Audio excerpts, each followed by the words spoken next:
Episode நம்ம hero தான் கட்டுறாங்க. ரைனா டோர் ஓப்பன் பண்ணுறாரு. ஹீரோ அவங்கள பார்த்துட்டு ரைனாவுக்கு என்ன இருந்திருக்குன்னு சொல்லிட்டு யோசிக்கிறான். அப்படியே நெக்ஸ்ட் தான் கட்டுறாங்க. ரைனாவோட யார் இப்படி நிற்கிது, அவன் எதுவும் சொல்ல மாட்டான். ஒரு அவன் ட்ரீட்மெண்ட் பே பண்ணுற கேங்கில் இருந்திருப்பாளோ இல்லை அவன் இது மாதிரி தலையாக இருந்தால் அவள் கழுத்தில் அடிப்பட்டுன்னு சொல்கிறான். அப்படியே நெக்ஸ்ட் தான் கட்டுறாங்க. ரைனா உனக்கு என்ன ஆச்சு அவனு சொல்கிறான். நான் காலையில் இருந்து இந்த ப்ராப்ளம் இருக்குது, நானே இதை ஃபிக்ஸ் பண்ண பார்த்தா என்னால் முடியலன்னு சொல்கிறான். சரி அவ்வளோதானே, நம்ம அதை ஃபிக்ஸ் பண்ணலாம் நம்ம ஹீரோ சொல்கிறான். நெக்ஸ்ட் தான் கட்டுறாங்க. கைட் கவுன்சில் ஆனால் இவன் தலையை எப்படி பார்த்தா இவன் தலையை மொட்டை வச்சவங்களே இப்போ நான் என்ன பண்ணுறது அப்படின்னு நம்ம ஹீரோ சொல்கிறான். ஹீரோ போய் லாக்கர் ஓப்பன் பண்ணுறான். அங்கே பார்த்தா உஷா தான் இருக்கா. உஷாவும் ஹீரோ பார்த்துட்டு கத்திட்டே போறா. ஹீரோ அவளை பார்த்துட்டு ஹீரோ கொஞ்சம் உங்ககிட்ட ஒரு ஹெல்ப் வேணும் அப்படின்னு சொல்லிட்டு நம்ம ஹீரோ கேட்குறான். அவளும் கொஞ்சம் தூரம் போய் நிற்கிறா. அவளும் வந்து ரைனா கிட்ட சொல்கிறான். நான் அதுக்கான ப்ரிஃபரன்ஸ் ரெடி பண்ணுறேன் அப்படி சொல்கிறான். ஹீரோ கேட்குறான். உஷா அவங்க வீட்டில் யாரும் வச்சிருந்தீங்களா, ரைனா அவங்க வருவான்னு கேட்குறான். அவளும் சொல்கிறான். நான் அவனுக்கு டிஃப்ரென்ஸ் யார் கட் பண்ணுறேன் உனக்கு ஓகேவான்னு கேட்குறான். அவளும் யார் கட் பண்ண ஸ்டார்ட் பண்ணுறா. ஹீரோ அவளை பார்த்துட்டு மனசு சொல்கிறான். இவ கொஞ்சம் அதிகமாக கட் பண்ணுற மாதிரி தெரியுது, இது கொஞ்சம் டிஃப்ரெண்டாக இருக்குது, வெயிட் விசேஷம் அப்படின்னு சொல்லிட்டு ஹீரோ இமேஜ் பண்ணுறான். ரைனாவுக்கு வேற யார் கட் பண்ணாதான் நீ அவ கிட்ட வர மாட்டேன், அவளை தனியாக விட்டுருவேன், நான் கன்ஃபார்ம் பண்ணிட்டேன், ரைனா அவ கிட்ட எப்படி ஓடிட்டு அப்படி சொல்கிறான். ரைனா ரொம்ப கிட்ட இருக்க. ஹீரோ அவளை பார்த்துட்டு ரொம்ப அழகாக இருக்கா. தேங்க்யூ விசேஷம். அவளும் சொல்கிறா. ரைனாவுக்கு ரொம்ப நல்லா யார் கட் பண்ண மாதிரி இருக்குது, அவளுக்கு நல்லா இருக்குது. அவளும் பார்த்துட்டு போயிட்டு வரணும் சொல்கிறான். ரைட்டா நான் வேணா உனக்கு யார் கட் பண்ணிவிடுவேன்னு கேட்குறான்.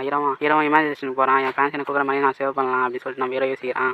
தான் சொல்கிறான். சரி நான் ஸ்டார்ட் பண்ணுறேன், சரி நீயே பார்த்துக்க சொல்கிறேன். நம்ம ஹீரோவும் வெயிட் விசேஷம் என் தலையை மொட்டை போகிறாங்க. ஹீரோ ப்ரெசென்ட் வந்து சொல்கிறான். பர்ஃபெக்டாக இருக்குது, தேங்க்யூ சொல்கிறான். நான் சாரி கேட்குறேன், என் மேலே ஜெலஸ் ஆகும் நினச்சேன், என் தலையை மொட்டை வச்சு நினச்சேன். அவனும் சொல்கிறா. சரி நான் உன் மேலே ஜெலஸ் ஆகும் தான், அவன் தலையை மொட்டை தான் நினச்சேன். ஆனால் என்ன என் மேலே கோவப்படுவான்.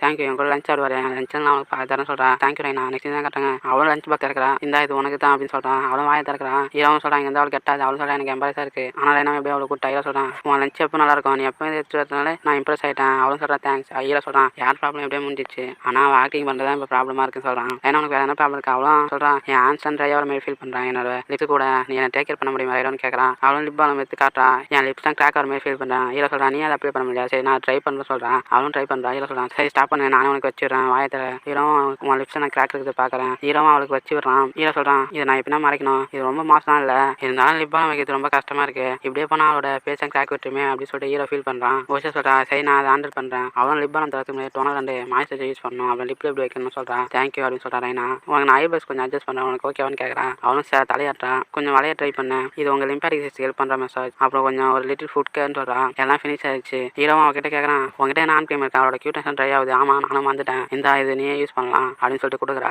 அவளும் அதை எடுத்து அப்ளை பண்ணிட்டேன். அவங்க 2 பேரையும் கூப்பிட்றா. இங்கே வாங்க, நான் இதை கொஞ்சம் அதிகமாக யூஸ் பண்ணிட்டேன், அதனால நான் உங்களுக்கு தரேன்னு சொல்கிறேன். விஷயம் சொல்கிறா. தேங்க்யூ ரைனா. அப்படியே நெக்ஸ்ட் தான் கட்டுறாங்க. இப்போ தான் அவள் பார்க்குறது ரொம்ப அழகாக இருக்கா. ரைனா வேறு என்ன ப்ராப்ளம் இருக்கா, என் லாஸ்ட் வந்து ஒரு நோட்ஸ் எனக்கு தர முடியுமா. சரி நான் தரேன். ரைனா சொல்கிறான். என் எதில் இருக்க பையன் போட மறைக்கிறான் அப்படின்னு சொல்கிறான். ஓ அதனால தான் அன்றைக்கி அதுமாரி பண்ணாலா அப்படின்னு சொல்லிட்டு நம்ம யோசிக்க. என் ஃபுட்பால் டீமுக்காக ஒர்க் அவுட் பண்ணுறான், அதனால அவன் பெருசாக இருக்கான். நான் இப்போ தான் ஹாப்பியாக இருக்கேன், இதை நினச்சி நான் கவலைப்பட்டேன் அப்படின்னு சொல்கிறான். போர்டு பார்க்க முடியாமல் இருக்குது, என்கிட்ட என்ன ஹெல்ப் வேணுமான்னு கேட்குறான். அவளும் சொல்கிறான். தேங்க்யூ. இந்த ரைட் போதுமா இல்லை இன்னும் எக்ஸ்ட்ரா ட்ரெஸ் எதனா எடுத்து வந்து எடுக்குவான்னு கேட்குறான். ஹீரோ சொல்கிறான். நீ கான்சென்ட் பண்ண பயப்படியா, அதுக்கு நான் சாரி கேட்டுக்கிறேன்னு சொல்கிறான். ஹீரோ சொல்கிறான். ரைனா சாரி ரைனா, என் கையில் நடுங்குது, இந்த ஆங்கிள் உனக்கு கரெக்டாக இருக்கும் தான், ஆனால் இது போல் நோட்ஸ் எழுத முடியாதுன்னு சொல்கிறான். சாரி ரைனா என்னால் பார்க்க முடியல சொல்கிறான். அப்படியே அவன் பல மெத்தட் ட்ரை பண்ணான், ஆனால் எந்த மெத்தடும் ஒர்க் ஆகல. இந்த ஆப்ஷன் தான் உனக்கு கரெக்டாக வேலை செஞ்சா, இதான் நோட்ஸ் எழுது ஈஸியாக இருக்கான்னு கேட்குறான். அவனும் சொல்கிறா. தேங்க்யூ ரைடா, போர்டை பார்க்க முடியாமல் இருந்து எனக்கு ஒரு பெரிய ப்ராப்ளமாக இருந்தது, நான் ஃபஸ்ட்டே அவன் கூட இருந்தால் எந்த ஒரு ப்ராப்ளம் வந்திருக்காதுன்னு சொல்கிறான். சரி நீ எப்போ என் கூட வந்து உட்காரு. டீச்சர் சொல்கிறாங்க. நெக்ஸ்ட் வீக் சீட்லாம் சேஞ்ச் பண்ண போகிறேன்னு சொல்கிறாங்க. இது அவளுக்கு ஒரு கிரேட்டான விஷயமா இருக்கும்னு நினைக்கிறேன். திரும்பவும் ஆகிட்டான பையன் இல்லாமல் இருந்தால் நல்லா இருக்கும், அப்போ தான் நீ போர்டை பார்க்க முடியும்னு சொல்கிறான். இது பெஸ்ட்டாக இருக்குன்னு நினச்சேன், ஆனால் இப்படி இருக்கும் நான் நினச்சே பார்க்கல. ஃபஸ்ட்டுமே ரைனா கூட பேசாமல் கூட போகலாம், யாரும் எப்பவும் நம்ம கூட இருக்கிறது இல்லை, இந்த டைம் ரைனா விட்டு போனால் இந்த மொமெண்ட்ஸ் தான் நான் ஒரு ட்ரெஷர் மாதிரி பார்த்துப்பேன் அப்படின்னு சொல்கிறான்.